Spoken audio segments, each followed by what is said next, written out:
Hello viewers and welcome to Review Information.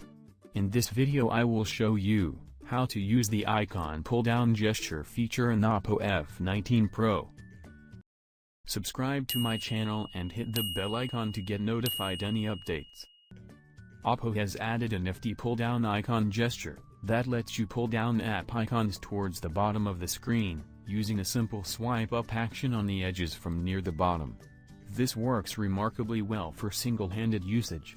Let's see how this feature works. To begin, go to Settings. Then select Home Screen, Lock Screen and Always on Display.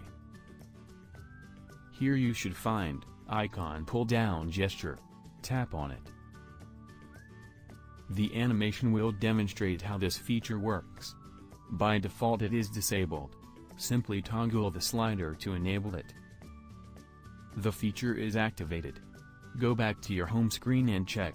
Swipe upward on the left or right side of the screen to pull down app icons. Continue swiping to an icon and release to open the app.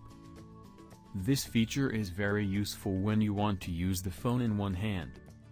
So in this way, you can use icon pull-down gesture in Oppo F19 Pro.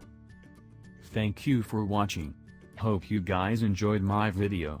Please subscribe my channel for more videos. Goodbye.